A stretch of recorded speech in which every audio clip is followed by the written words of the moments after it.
রাজনীতিতে অভিষেক ও স্বৈরাচার বিরোধী আন্দোলনে খালেদা জিয়া।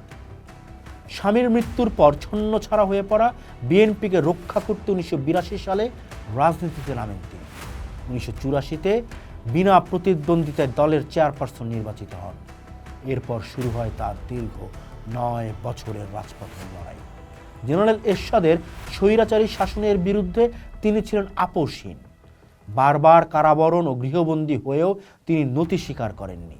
তারই অদম্য জেদ তাকে দেশবাসীর কাছে আপোষহীন নেত্রী হিসেবে প্রতিষ্ঠিত করে। প্রথম নারী প্রধানমন্ত্রী ও যুগান্তকারী সংস্কার। 1990-এর গণঅভ্যুত্থানের পর 91 সালের নির্বাচনে জয়ী হয়ে তিনি বাংলাদেশের প্রথম ও মুসলিম বিশ্বের দ্বিতীয় নারী প্রধানমন্ত্রী হিসেবে শপথ নেন।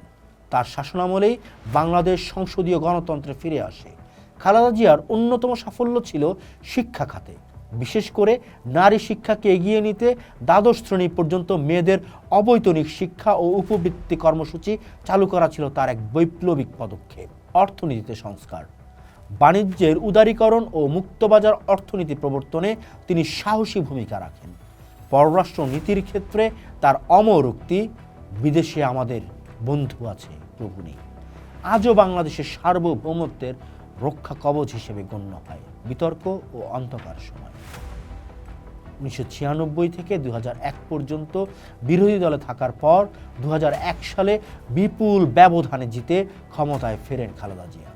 তবে এই মেয়াদে 71-এর স্বাধীনতা যুদ্ধে মানবতা বিরোধী অপরাধ এবং যুদ্ধাপরাধের দায়ে অভিযুক্ত জামাত ইসলামের সঙ্গে জোট গঠন এবং সরকার পরিচালনা নিয়ে ব্যাপক বিতর্কের সৃষ্টি হয়।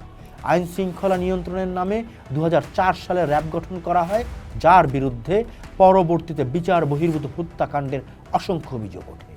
এছাড়া 2004 সালের 21শে আগস্ট গ্রেনেড হামলা এবং 2005 সালে দেশজুড়ে সিরিজ বোমা হামলার মতো কলঙ্কিত ঘটনাগুলো তার শাসনকালকে প্রশ্নবিদ্ধ করে। পোস্ট দেখুন, ভাবুন, করুন, থাকুন পোস্টের সাথে।